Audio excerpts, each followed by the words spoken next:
I'm Gaz, and this is Let's Play Vampire the Masquerade Shadows of New York. This is a sequel to Coteries of New York, although the characters and story are not a direct continuation as far as I know. There are characters from the previous game that will come in because it's New York. This is a visual novel, choice-based adventure game. If you have not seen the previous game, please go do so. Let's begin a new game.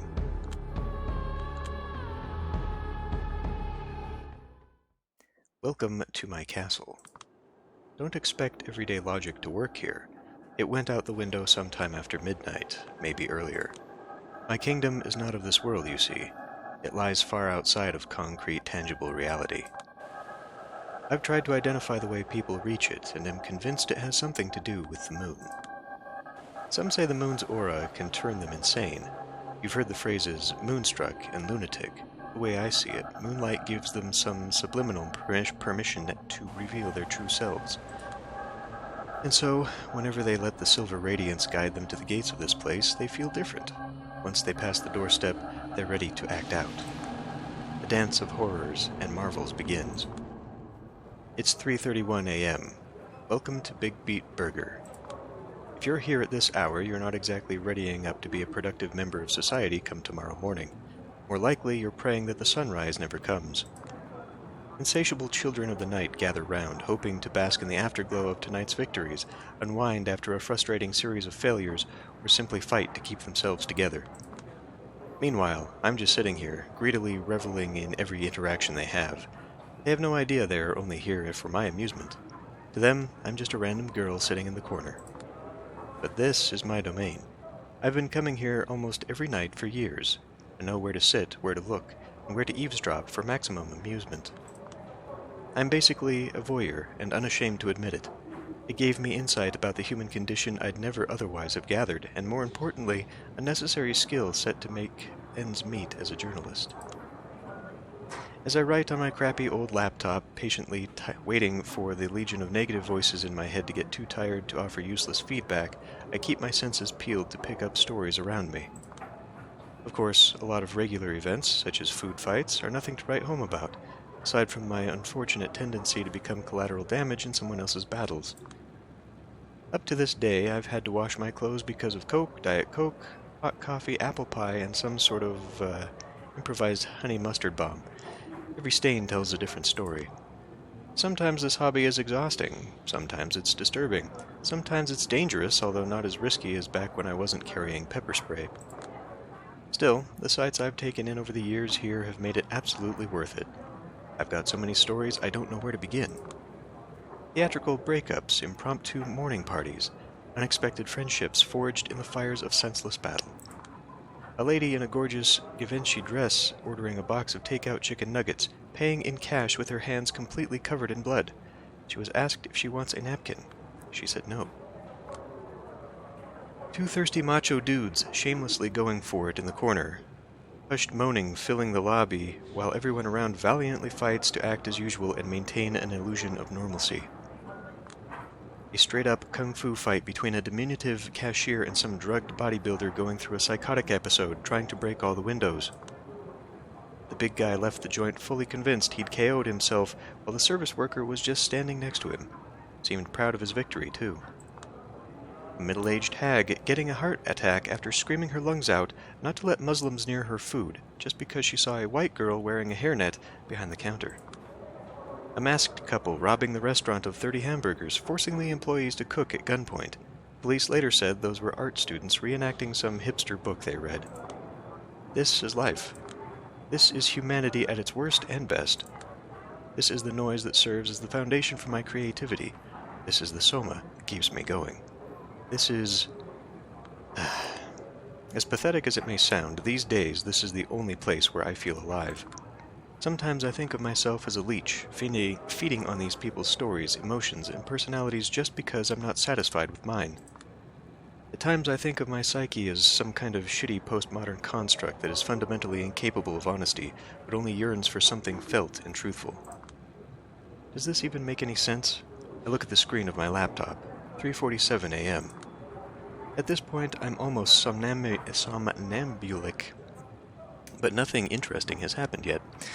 Feels like all the customers are watching each other tonight, hoping for the others to provide a fun diversion. This is my turf, you parasitic douchebags. Next time, go find your own. Think it's time to call it a night. The coffee I always ordered so that they don't kick me out is undrinkable. I reread the rough draft I've been working on for the last 6 hours. God damn, this is pure trash. I hold the backspace button until the Google Documents page is nothing but a calm white slate, and let out a sound of deep relief. Boy, this is a very poignant and time-oriented. Okay, there's no pleasure more intoxicating for a frustrated writer than ragging on someone even worse than them. And what target is easier than the dumb bitch you used to be 10 minutes ago? Check the time again. I need to go. I have an important meeting tomorrow at 10 a.m., and I have a hunch it's not going to end well. And it's not because I'm an irresponsible dumbass who's going to need a few cups of coffee to simply function on a basic level despite, 4 hours of sleep. It's because I always have a hunch things are not going the way they're supposed to. Click, clack, click, click, clack. The loud clatter of keyboards assaults me from all sides. Makes this splitting headache unbearable. Used to be, I dreamed of nothing else but being a part of the New York Lodestar editorial team. It was the first magazine I started reading regularly, the first magazine I ever bought for myself. Now, simply hearing the word Lodestar is enough to ruin my mood. Never mind seeing all these old farts phoning in more reactionary opinion columns and Wikipedia-level analyses of current events. Click, clack, click, click, clack. They used to destroy and rebuild my entire worldview every month. They shaped my thinking about politics, art, journalism. They even pointed me toward my favorite cigarette brand, for God's sakes. Then some talented people started leaving for greener pastures. Some got too wrapped up in their own neuroses. Some became complacent. All of them committed the sin of allowing themselves to grow older. Fresh blood was deemed unnecessary, even though young freelancers kept being bled dry. These days, whenever someone from outside Lodestar talks about Lodestar, it's because of a few idealistic contributors willing to accept meager pay while putting in serious work. Dumbasses. Other than that, the magazine specializes in publishing pale echoes of provocative ideas I heard somewhere else a few years prior, wrapped in an aesthetic that hasn't been cutting edge for a decade. No wonder the readership is in free fall. But even though the ship is sinking, the old guard won't let it go down without a fight. As in, if anyone from outside attempts to board the vessel in hopes of fixing its course or its holes, it will be swiftly taken care of. I should know. Been there, done that. As it stands, the only full-time staff member who doesn't make me regularly attempt to cringe my face off with his writing is Lodestar's editor-in-chief, Brian the man sitting in front of me now. Of course, he only has time for editorials these days, a drop in the sea of needs. Managerial duties hit him hard. It's the second time he lets out a theatrical cough like this. He said his piece. Now it's time for me to react, and I'm coming up blank. But what do you want me to say, Brian? I'm pissed off. I can tell you've already made up your mind, but you still want me to go through the motions just to make me feel listened to. Whatever. Let's do this.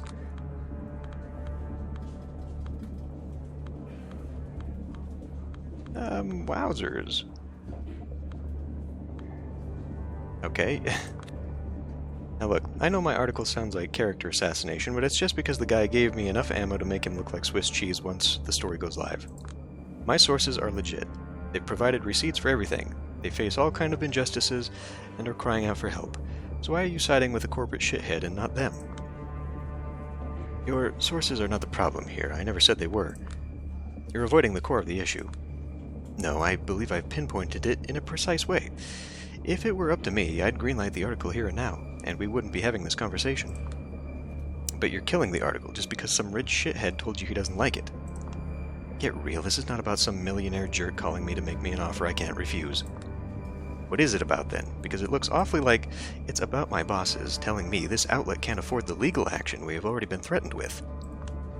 So, millionaire interference. For crying out loud, Julia, don't make me treat you like a child. You know how this works. I publish your story, it's Theo versus Gawker all over again. A lawsuit here, a lawsuit there, until we're bled dry.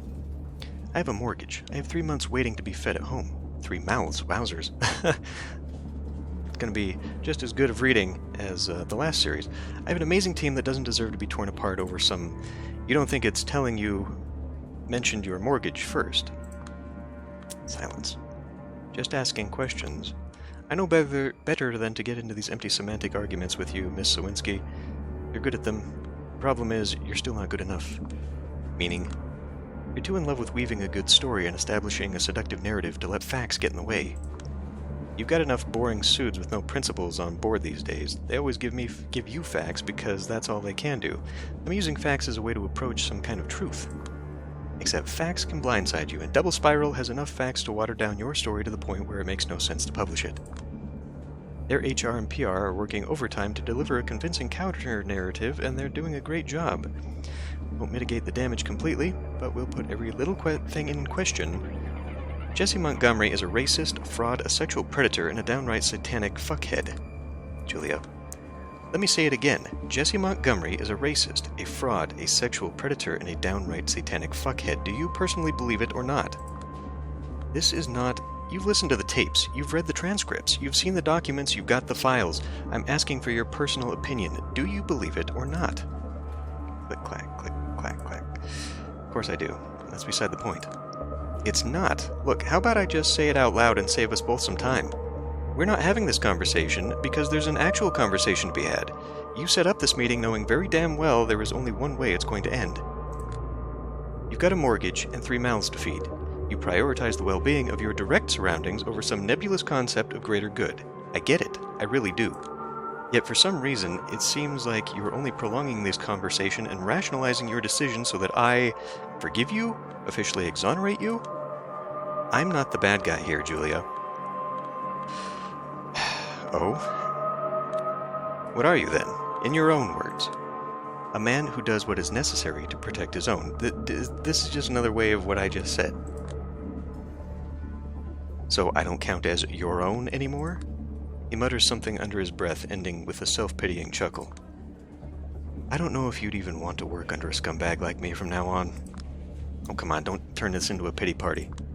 No, I'm absolutely a scumbag. And why is that? Because I'm firing you. My thoughts are scrambled. For a brief moment, the state of my bank account displays before my eyes with startling clarity. A howling void opens in my chest and starts traveling towards my stomach. No, don't panic yet, you idiot. Get more information. Now, there must be a catch. And what about my work? Let me get this straight. Ever since we met, I've been working on stories and pieces no one else in your office would touch with a 10-foot pole. Constantly interviewing total nobodies, always busy traveling to the middle of nowhere or regretting my last trip, repeatedly ordered to clean up someone else's mess. Julia, all your long-winded spiels about how the disposable work is the most important work, and suddenly you only remember the disposable part? My feelings about the quality of your work remain the same as ever. It was vital. It kept the magazine going. I will always appreciate it. Then why would you threaten to fire me? I would never threaten you. It's a done deal. They've made their decision perfectly clear. They? But they? Who is they? He glances left and right, and then points upward for a short moment. When he speaks again, it's in a hushed voice. You know, big kahunas. Can't really question them, and they wanted your head on a silver plate. He's not looking me in the eye. You're not joking. Would never joke about stuff like this. It's real. Fucking hell, it's real. Damn it, damn it, damn it, damn it. All the hell. All these years, all this grind, all my plans, and for what fucking asshole? You know I deserve better, and I always deserve better, and it always ends with me going down the drain back to the sewers. Fuck! No. Take a few deep breaths. Don't lose the plot now. Keep yourself together, you idiot. The moment you show weakness, they go for your throat. Get back in control. You can't do this. I wish I didn't have to, but it's a lost cause. No, I mean it's impossible. Julia, you can't fire someone who's never been hired in the first place. It takes him a few seconds to put on his "oh, I get it" face, let out a troubled gasp, and start massaging his temples. Lodestar has been my biggest source of income for the past few years. That much is true, but technically, nobody has ever hired me here. It was all freelance jobs. A full-time position only served as a kind of dangling carrot, promise of a decent pay grade, career perspectives, maybe even some kind of insurance to save my failing health. And the recognition I would get for being a part of the Lodestar team, a position that everyone around me seems to respect, aside from me. And why did I want it so much? There will be time to mourn what could have been. For now, I should act like I don't care. You know what I mean. If I let you work, even under a fake name, it would be a guillotine for me. This is ridiculous. You know I'm going to start shopping this story around the second I leave this room, don't you? Of course I know. I told him. Any response? Let us worry about that. Well, that doesn't sound ominous at all. Click, clack, click, clack, clack. I do wonder if I could get accustomed to one of these loud mechanical keyboards some people here love to use. Whenever I did my work in here, I was still expected to bring my own crappy laptop and sit closer to the lobby. You know, I mean, that comment right there makes me feel old, because once upon a time, that's all you had was click-clacky mechanical keyboards. Always on the outside, no matter how hard I try to break in. A vibration in my back pocket feels like a bad omen. I decide to ignore it for now. I've been working on this fucking story for, I don't know, 16 months on and off? I know. You kept cheering me on. I know. We have even agreed on the paid I'd received. I know. I'm 2 months behind on my rent. No, wait, 2.5. I catch him off guard. He is momentarily taken aback, and then gives me an empathetic stare. Don't you look at me this way. You don't have the right. I didn't know. Well, now you do. Look, if there's anything I can do to help. If you can't tell your big kahunas to fuck off, I don't think there's a single thing. Julia. I pull out a smoke and light it up. Gotta get back in control. Please don't do that. There's a smoke detector here. No worries. Nick turned it off a few weeks ago. Probably the most creative thing he's done in the past 5 years. Good old Nick, the perfect 21st century cinema reviewer. Never has an original thought of his own, just relies on his pure algorithmic taste to stay likable. And the best thing is, it works. Funny, I used to dream about this job, his job. It was Brian who killed this dream, making me realize Nick won't be unseated anytime soon, and offered to teach me the ways of an investigative journalist instead. Wasn't the career I ever wanted to pursue, but to my dismay, I turned out to be surprisingly good at it, until this Montgomery thing happened. Serves me right. Lesson learned. Should have pursued my dreams instead. Stop it. Nicholas is a good friend, a respected critic, a member of my team. Put out that smoke. People tell me I let you step all over me. Why do I even let you act this way? Because you once told me honesty is most important in a mentor-student relationship, and that it works both ways, because I thought we were friends. He bites his lip and stares sideways to avoid my eyes. At the end of the day, bosses aren't friends. Must have been a terrible mentor if I didn't even teach you that. Yeah, I mean, you could have been better. I don't know. I think this is just being a bitter... So, the one thing I know about the character, Julia, is the clan she's about to become a part of. But that doesn't necessarily mean that the original person was that personality. They become that way through the blood. So, since we're not turned yet, I'm just gonna say nothing. The best I can do for now is stay silent. I don't feel too stable right now, like I could explode any second. Julia, I might have failed as a guide, but I will do what I can not to leave you stranded. What? But I will do what I can not to leave you stranded, okay? There are options. None of them are a remedy for all your troubles, but... wait a second. Another vibration in my pocket. Another foreboding feeling. This time, I reluctantly take the smartphone out of my pocket. If it has to rain, why not let it pour? A new email. It's a lengthy one. We're just going to sit here and read it. And the sender? Speak of the devil. No, this can't be. Christ. I just got an email from Mila Lopez. She claims she's just been laid off from Double Spiral. Same as Mike Antonoff and Jared Rivera. What? What happened? I'll spare you all her insults, okay? The key thing is, it seems their HR knows all the confidential information about my journalistic investigation and used it to shut everyone's mouth. Hell, apparently Montgomery walked up to Lopez as she's emptying her desk and told her to thank me for being a, quote, dumb and careless cunt. Brian goes pale. I think he has a very good reason to. Fucking scumbag, you outed my sources? What? Of course not. What are you even saying? Well, don't you dare play coy. It must have been either you or me, no one else, and you know the way I work. My investigation was basically untraceable, both on and offline. Carefully picked meeting spots, encryption upon encryption, every direct quote rewritten 5 times just in case. All sorts of red herrings scattered around. I know my shit. You know I do. And this timing? Did you just pass a flash drive to your beloved Big Kahunas during a meeting as a sign of goodwill? Look, I get you're upset, but why don't we just talk this through, calmly?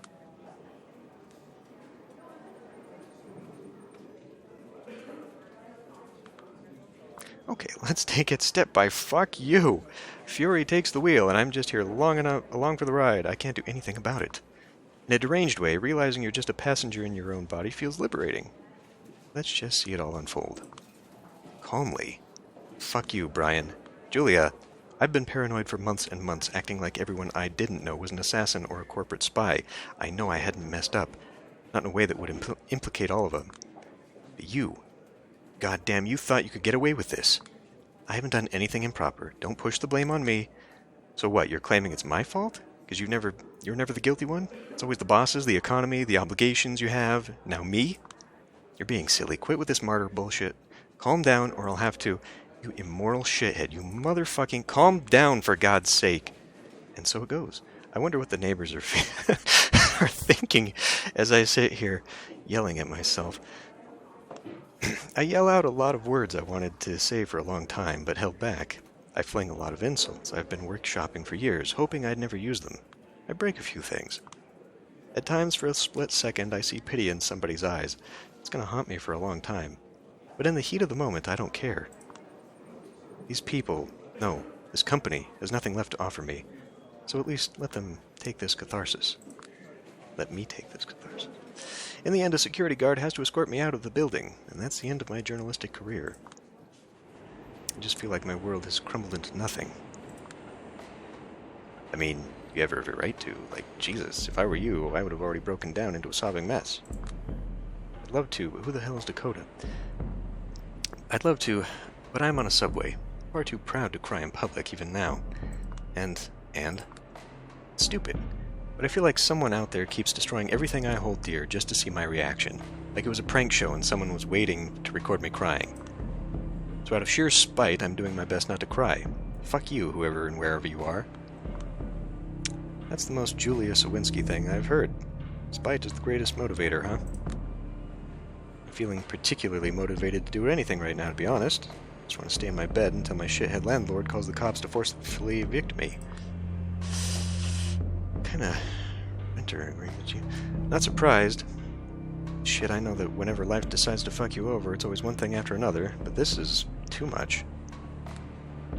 How much is too much? Let's recap this last week of June 2019. I've been kicked out of my job. Well, not that I've ever been hired, so let's just say my mentor broke every vague promise he ever made to me. A big thing I'd been working on for a year and a half went down the toilet. It's all useless. My boss didn't protect my sources properly, and now they keep trying to reach me through every possible channel to threaten me or just yell at me, and they have every right to react like that. All of my side gigs were shut down, nobody's replying to my emails, somebody's been dragging my name through the mud behind the scenes, and it worked. I still have no idea who's sending these shitty messages around. I've been asking, but... Listen, don't worry about it. I'm not going to stand idly by and watch you get cancelled by some mean-spirited, delusional... I said, don't worry about it. I have 3 unread messages from my landlord. The message previews were stressful enough. A call came from Chicago. Apparently Dad has bladder cancer. Mom is in hysterics.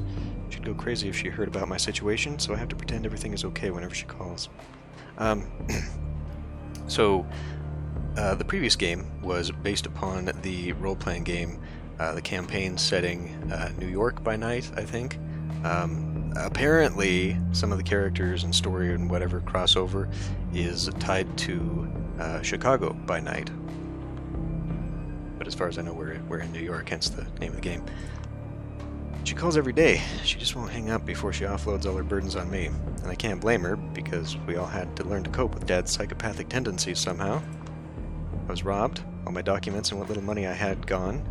I don't even know when or where it happened, and it's driving me crazy because I'm always extremely wary of pickpockets. The list goes on. I don't want to sound paranoid, but it really feels like a concerted attack. Paranoid is good. Anyway, I know you always hand-wave this topic away, but just remember that if anything happens, my place is your place. You don't have to get through it alone. I do. I've been a trouble magnet, and as self-centered as I may be, I don't want it to affect you. I know. Listen, I have another call. Alright, just call me if anything happens, no matter how dumb it seems, okay? Swing by whenever you can. I will, thank you. See you. Put my phone away, exhale, and blankly stare in front of me. Christ. I glance at my reflection in the window, just look at this idiot. Whenever the situation requires me to dress formally, I still feel a bit like a child cosplaying as an adult. Should have just followed the dress for the job you want advice and continued dressing up like a trust fund kid who keeps partying on Brooklyn rooftops for years without a care in the world. It's only after a while that I realize the car is empty, unnaturally so. I start feeling uneasy, but someone enters my peripheral vision. It's not ominous. And that's the last thing I consciously register. The world dissolves. When I come to, I'm out of the subway, standing in a back alley I don't recognize. Pretty dark. My eyes start adjusting, and I try to figure out what happened. There's a gun in my hand. A faint silhouette at my feet. It's not moving. Somebody stands in front of me, covered in shadows. I can't fully make out her face, but she's staring at me with visible intent. She speaks. Her voice is raspy and androgynous. Her tone hateful and mocking. "Aren't you a nasty one?" "What's going on? Who are you?" "Don't play coy." My mind goes blank. I look at the ground. There's a body riddled with bullet holes, and I recognize who it is. Was. The corpse belongs to Mike Antonoff, one of the double spiral whistleblowers, my source, who was just threatening to get back at me a few hours ago. Before I can feel even the tiniest bit of compassion, I face a terrible realization. They will think I'm guilty. Oh my God, am I guilty? How is this real?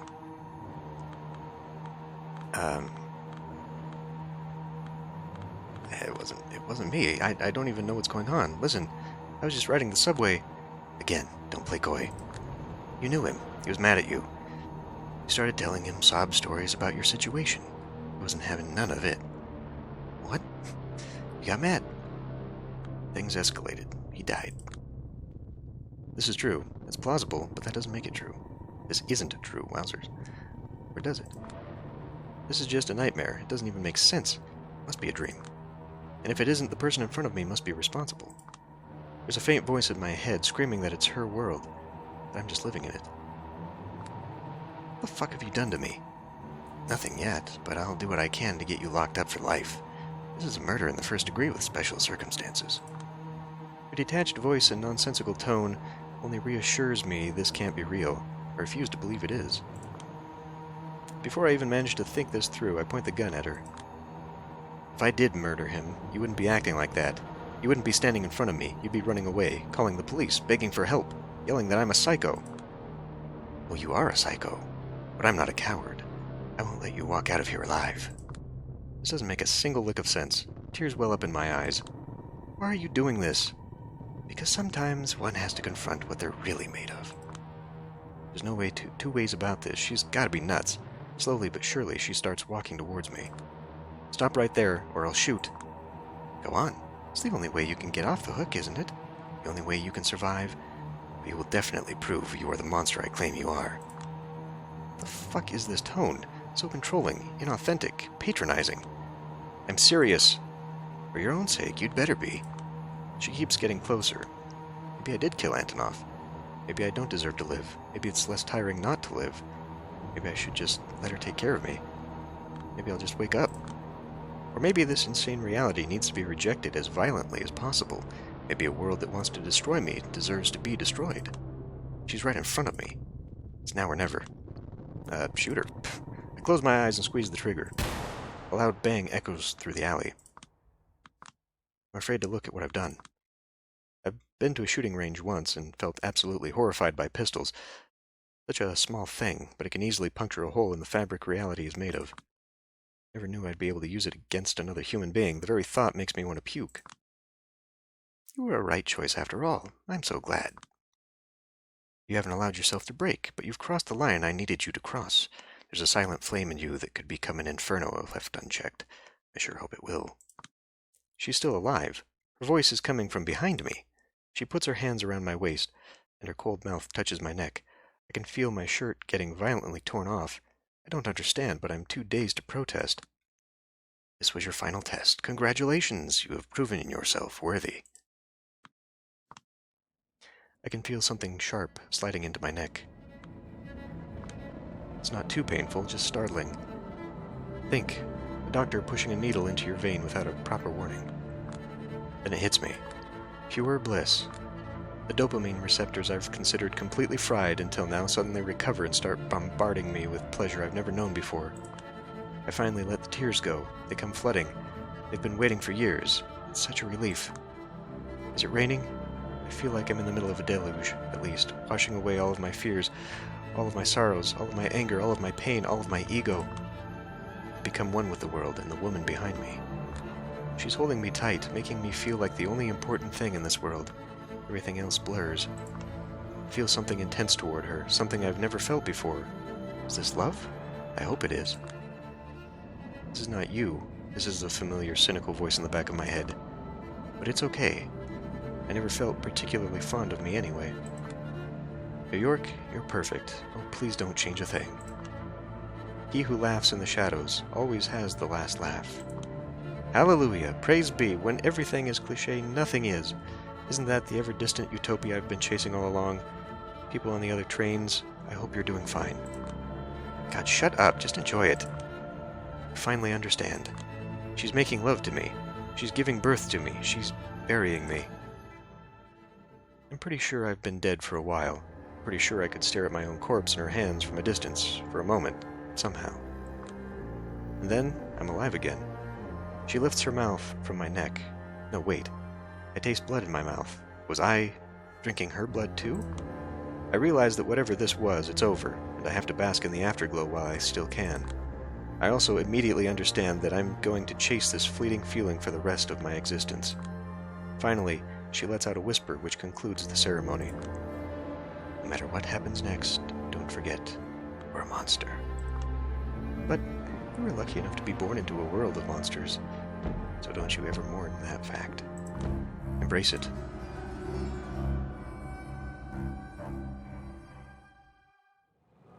And here we are.